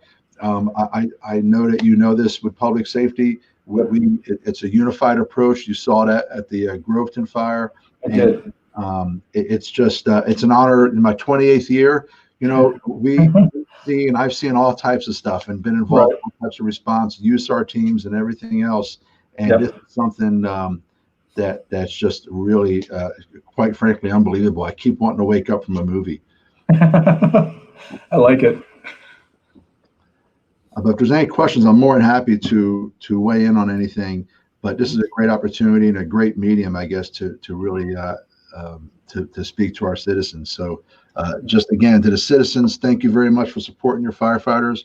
We're here for you, and you're not alone. You're not alone. So we're gonna keep Ron on for a second. I'm gonna mute his mic, but if you guys have questions for Ron, send them through now. And I'm just gonna give a little bump to Beth Ann. Beth Ann from representing Meals on Wheels.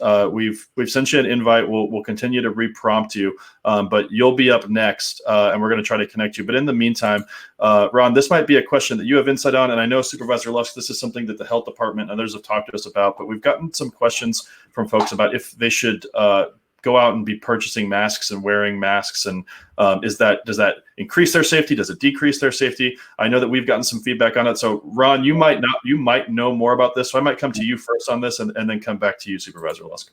Sure. Yeah, so this is ever changing. The dynamics of personal protective clothing is ever changing right now. So, I mean, one day it was don't wear a mask because it doesn't really going to help you. The next day, put a scarf around your face and everybody's going to be safe.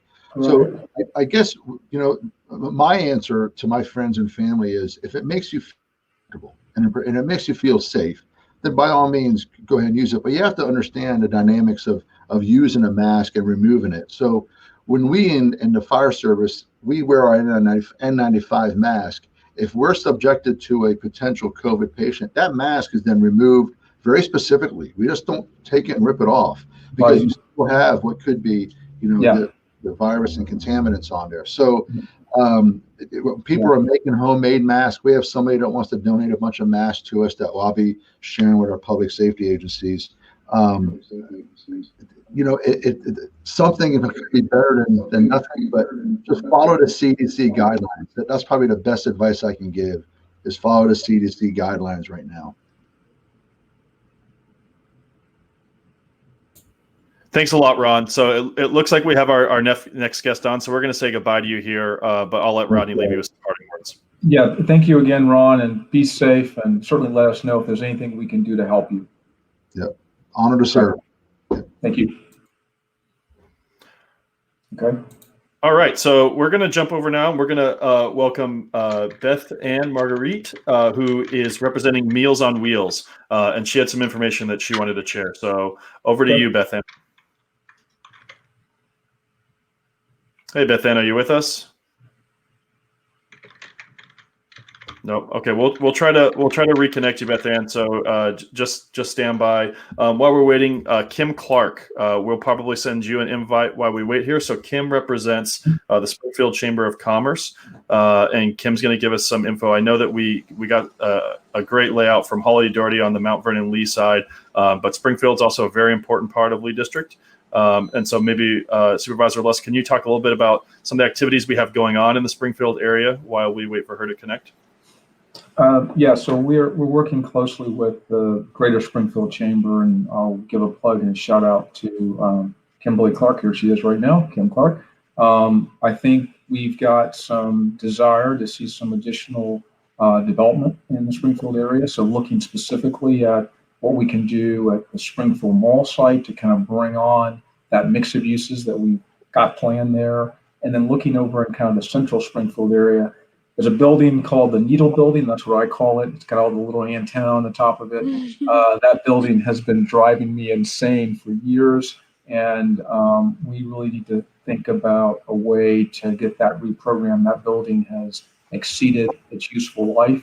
And we're going to be trying to work with the owners. We're already trying to have conversations with them about kind of how that next iteration of that land can be used. So we'll be working closely with the Greater Springfield Chamber and a number of these initiatives. And then I think today, having Kim talk about specifically what's happening with this COVID-19 crisis, how Greater Springfield Chamber is supporting its members and helping them through it. And I guess we can have her talk about that now.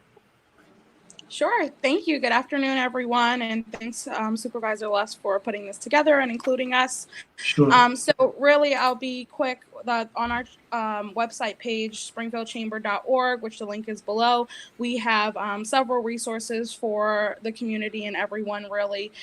We have a portion of the website that is specific to federal, state, and local resources, such as teleworking opportunities, financing, and just any, maybe advertising or marketing opportunities that can help businesses during this time.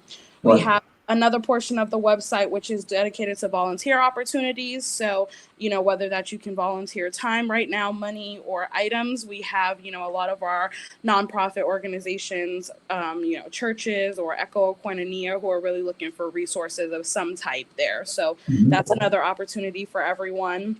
And then we have a kind of community coupon section on our website, which really just includes members offering anything specific during this time. So that could be delivery of food, dessert, wine, anything like that. Or gift cards or anything that you can, do to support the businesses during that time. So I would, kind of say that those are the three main things that we have available for everyone on our website, as well as if you stay tuned to our social media pages, we are, arranging webinars and partnering with other chambers in the area, the U.S. Chamber, the Virginia Chamber, and providing resources on industry specific calls that, could depend on your industry, to talk about trends and what everyone else is seeing and try to exchange some ideas there, as well as opportunities for learning how to navigate some of the resources that are available, such as the SBA loans and the grants that are available. So between our website and social media pages, and you can always email me directly, I'm happy to help and, provide you with anything that we can. A lot of the resources on our page are targeted to our members, and we definitely want to support them in a time where they've supported us for, the whole year or years past. But we definitely want to be the tide that raises all boats. So if there's something that's available and you don't see it featured on our website, I'm happy to, help promote anything that we can, because we want the community at large to succeed. So that's right. Thank you. No, thank you. Matt, you're muted again. Thanks so much for your time, Kim. We have shared your resources as a button at the bottom of the screen. So anyone who's in the chat and wants to get additional information can just go ahead, click on that. It'll open a new tab for you, and you'll have everything you need. So thanks for joining us, Kim. And now we're going to welcome Delegate Mark Sickles. So I'll turn it over to you, Rodney. Thank you. So, Mark, thank you for taking the time to be a part of our town hall meeting today. For those who might not know, Mark obviously is our delegate representing the 43rd district, and has been doing this since 2004. Stalwart member, hardest working member of the House of Delegates from what I've heard from a number of folks. And I want to recognize his efforts to support the community here. And I've enjoyed getting to work with him over the last few months and had an opportunity to participate in his town hall meeting when we could actually have an in-person town hall. So just wanted to give him an opportunity here to talk about any issues that he wants to share with regard to the state's budget or with regard to what the state's doing in preparation for this COVID-19 situation here in the Commonwealth. So with that, I'll turn it over to you, Mark. Thank you. I think you're muted still, Mark. Thank you. Am I unmuted now? Now you are. Okay. Thank you. Good afternoon, everybody. I've enjoyed listening to parts of this town hall. Had to take another call in the middle of it, but this was great information. I'm not a technology person, so I'm really impressed by how well you're doing this. As you mentioned, this is my 17th year doing this, and on my first year, when I was sworn in 2004, I was put on the Health, Welfare, and Institutions Committee, I've been on it the whole time. I'm now chairman of it, and all the scope of practice and the practice of medicine and hospital regulation, all those things are in our jurisdiction. But several years ago, I was put on appropriations, and I still have a healthcare focus there as chair of the HHR Appropriations Subcommittee, which is about 23% of everything we spend your general fund dollars on. So I wish I could tell you I was an expert in what we do, but it is huge. Right. Medicaid is a big program. I'm working on some issues now that are in response to the COVID-19 crisis. But I want to just tell people, because I know we don't have a lot of time, that if you want the most updated information on what the state is doing at any time, just go to vdh.virginia.gov, VDH, the Virginia Department of Health. They have an updated website with our current statistics and things like that and what we're trying to do.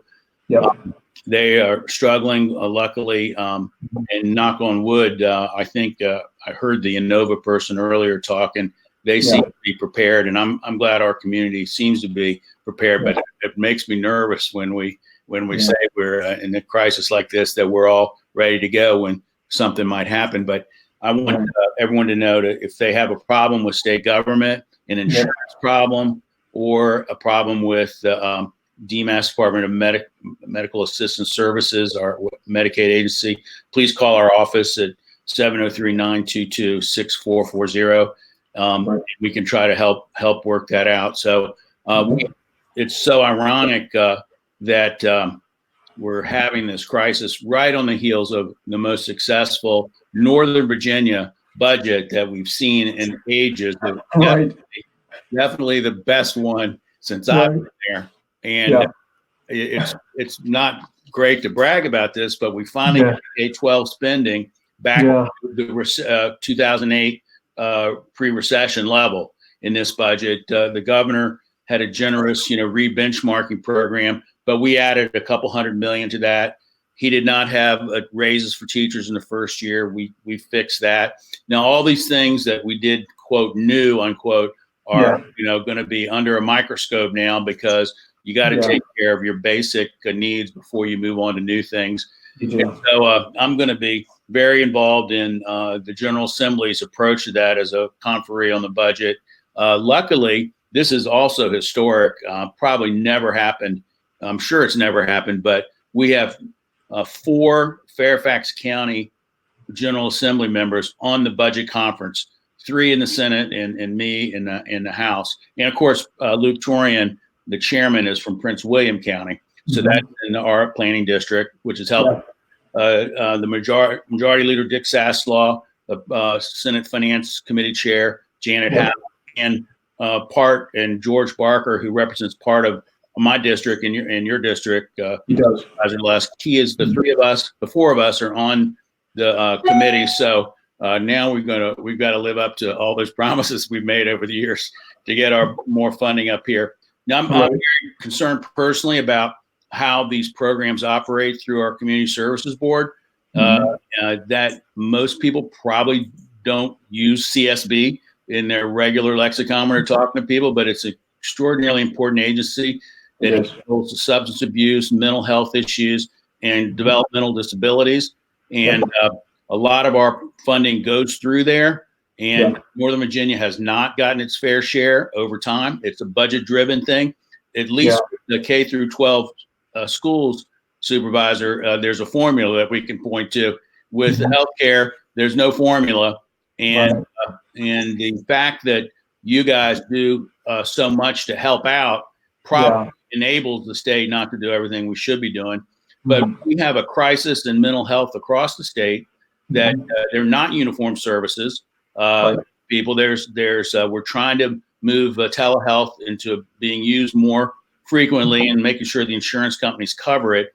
But we have parts of rural and small town Virginia with no psychiatrists for 150 miles. So there's a lot of need out there that we're trying to address. I had a bunch of, I don't know how much time we have. So Delegate Sickles, if you don't mind me interrupting, there are a couple of questions that have come in for you. Sure. So maybe we could shift to those. So the first question is someone who didn't want to come on camera. I'll ask this question, then I'll prompt Ed Joseph has a question too that I think would be good for Delegate Sickles. So Ed, you're on deck, but the question for you here, sir, is can you talk a little bit about the state income tax extension? So we had a couple questions about that, Right. And what we're looking at for folks there. Right. Well, the state tax is still due on May 1. Excuse me. You file on May 1. You're going to have another month to pay it through June. That is, I wish we could do something more generous than that, but our school funding, our healthcare funding, everything is dependent on this. And obviously we're going to take a huge hit. So there is an extension to be able to pay it later. There's in Virginia, there's an automatic extension, by the way. You know, we're a May filing, not April 15th like the federal government. And so if you owe the state money, you don't have to send it for another month. Okay, fantastic. So it looks like we actually lost Ed. So what we're going to do, even though we're behind, I'm going to go ahead and prompt Commonwealth Attorney Steve Descano. We're going to invite you on now, but while we wait for you to connect, I'm going to turn it over to Supervisor Lusk in case he has any extra questions for Delegate Sickles while we have him, or if there's any other comments you'd like to make, sir. I'll just thank Delegate Sickles for all that he's doing again on behalf of our area specifically. And as I said earlier, I'm looking forward to continuing to develop my relationship with him and work on issues that are in Lee District and along the Historic Highway Corridor. So thank you. Thank you. Grateful to serve and appreciate all the support. And feel free to contact our office at any time. Okay, we will. And the same, you can reach us as well. Thank you. Great. So we'll make sure that Delegate, I'm sure all of you have it, but we'll make sure that Delegate Sickles' contact information goes up in a button at the bottom, and we can see that Commonwealth's Attorney Descano is connecting right now as we speak. So this is going to be kind of the last official part of our program. We have about 14 minutes left in this first digital town hall. So I'll just set the scene here. As Supervisor Lusk alluded to earlier, he is the chair of the Public Safety Committee now, and there's been a number of things that have come up since the new year that are specifically of note to that committee and that we're going to be dealing with. And the new Commonwealth's Attorney, Mr. Descano, has been a fantastic partner for us in hitting the ground running on those things. So I'll turn it over to Supervisor Lusk. Oh no, it looks like Steve's joined us now. So I'll turn it over to Supervisor Lusk anyway to welcome Steve, and then I'll let you two kick off the conversation. Okay, thank you very much. So Steve, thank you for taking the time to be a part of our town hall meeting here today. I guess I should note you are the Commonwealth Attorney. Yeah, very welcome. That you are the Commonwealth Attorney for Fairfax, and that you are the person that's our lead prosecutor. So if you're okay, this interaction is going to be a little different than the ones that we've done before. So what I'll do is I'll have a few questions for Steve, and then he'll actually answer those. So if you can bear with us here, this will be a change in the format, but I think it'll still be somewhat valuable. So first, I want to start, if you're ready, Steve, is what does the Commonwealth Attorney's Office do? Well, I appreciate that question because I get it a lot. Most people, they think of they don't know that term, but they are familiar with the same role under the name of the district attorney or the state's attorney. So essentially, I am not only the leader of the criminal justice system in Fairfax County, but I'm also the community's representative in the criminal justice system. So every criminal case that comes through the county.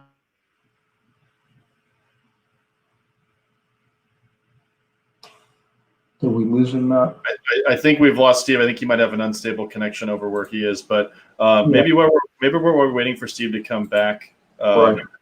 Oh, no, looks like we got him back. Okay, good. Oh, no, he's coming back. Well, yes. Let's prompt one of the questions that Steve's going to be talking about, because I know this is something that you put out some media on, and it's something that we've begun to think about at the county level because things have changed at the state level, and that's the decriminalization of marijuana. Exactly. So if you want to talk about some of the thoughts you have and what you might be looking to do from the Public Safety Committee perspective. Yeah, so I mean, this one's kind of a tough one in that you look at the low-level offenses. Of course, we're not going to want to decriminalize marijuana cases for those that are distributors or selling, kids in schools. that's not going to be the case. But we're talking about, some amount that's basically considered an individual's amount for marijuana. We want to start to think about looking at those cases a little differently. As a result of this most recent General Assembly, they basically made a decision through their process to change the fines and the status of these as misdemeanors, and then to move them from a $500 fine down to, I think, somewhere between $25 and $50 fines, which I think is probably appropriate. And the reason I say that is we've seen kind of the detrimental impact that these low-level offenses have on individuals. So, you get caught with, less than half an ounce of marijuana, you get booked, and if you've got a series of incidences of this, you will be jailed, and you get a record. It affects your ability to get employment. So I think we've got to look at this in a different way, because the impact is not just to the individuals that are, committing these quote unquote crimes, but to the families of those individuals. So their kids and their wives or their significant others don't get that income for that person. And I think that is something that's very, very important. Oh, so Steve, we're having a little conversation on one of your big issues. So decriminalization of low-level marijuana uses. And I was just saying that, we've got to look at this as a part of the Public Safety Committee as well, because we've got to make a determination in Fairfax County, how do we want to proceed in light of this action by the state, the Commonwealth of Virginia. So I'll turn it over to you, since I'll say you've been the leader on this, and watching you through the campaign, you made this a central issue. You said you were going to take action on it, and I commend you for doing what you've done, and the state now has basically caught up. So this is a very positive situation. So I'll let you talk a little bit more about it, and then we can see, I think there's going to be a symbiotic relationship between the two of us as we move into the county's decision on what to do next. Well, I think you're right, Rodney, and I appreciate you having that conversation and let me, while we were getting the technological difficulties, and letting me have something to say in it, because it has been an issue that's been very important to me. I will tell you that the reason it was important is because what we were doing before, when you prosecute somebody for simple possession of marijuana, and we're not talking about dealing, we're not talking about other crimes that go along with it, we're not talking about kids, we're talking about adults with simple possession of marijuana. What happens is if you prosecute individuals for this, you're prosecuting people for something that is not a safety risk, not a risk to the community. What you're doing is you're tagging them with a criminal record that's going to follow them around for the rest of their life. Exactly.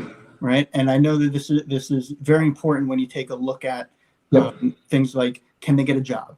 Can they get an education? Can they even get a place to live? Having that criminal record for something that's not dangerous to the community simply doesn't make sense. That's why I know you mentioned that the state has caught up to where we are, Fairfax County leading the way again. But on day one of my administration, my office determined that it wasn't going to prosecute any of these cases. And far, that's approximately 1,000 people in Fairfax County who don't have a criminal record that they would have otherwise. 1,000 people who, their job prospects, their future prospects aren't going to be impacted. And I think it's not only a justice thing, but it's really a community development thing as well, to allow people to meet their highest potential without an unnecessary criminal record. I think is a big boon, not only in the justice system, but in the community at large. Yeah, and one of the things I was saying before too, Steve, is that the impact is on their families as well, like their kids and the wives and the significant others. If this person can't generate income, then they can't help support their family. So then what happens? We end up having to provide that service through a public service. And that's not in our best interest in the long run either. And like you said, we want people to reach their highest and best potential. And this will enable that for sure. Well, I think that's a very good point. I want to piggyback on that a little bit, Rodney.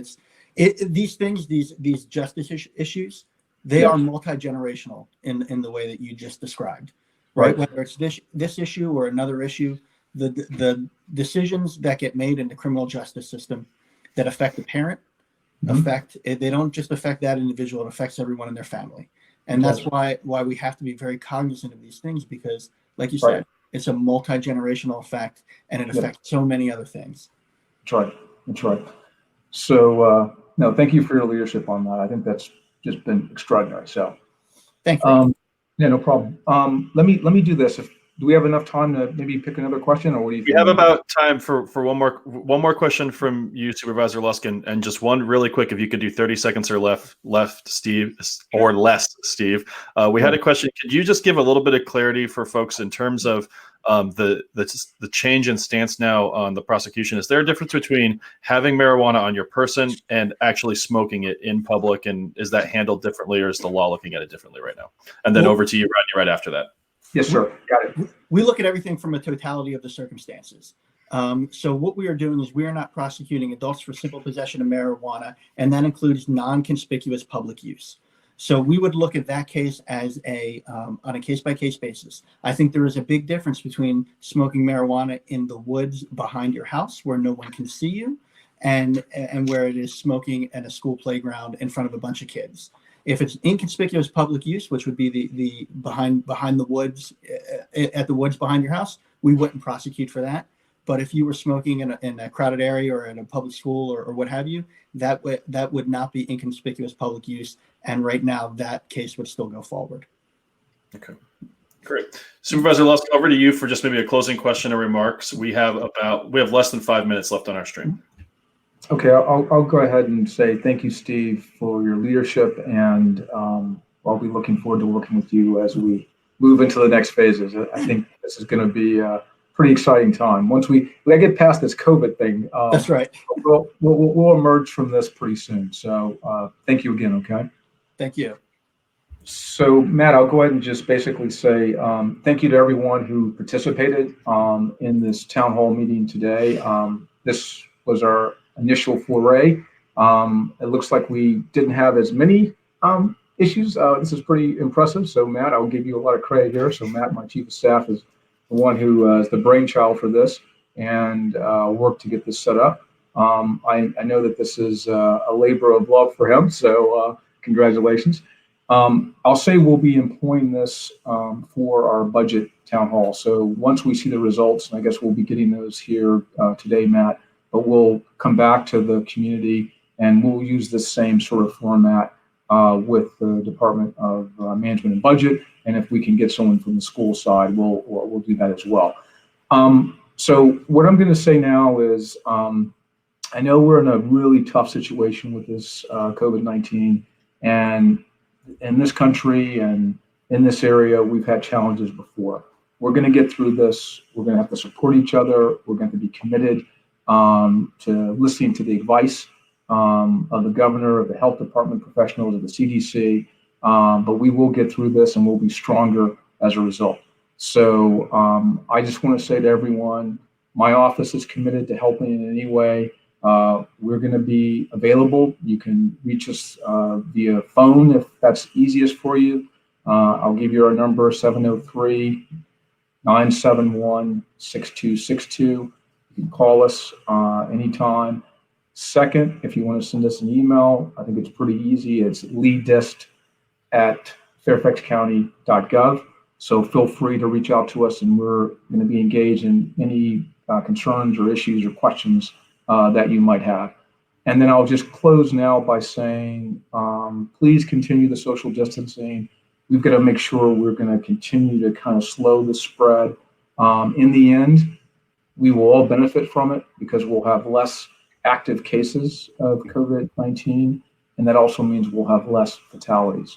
So not to end on a negative note, but just please stay diligent, continue to do what's recommended. It's going to help all of us.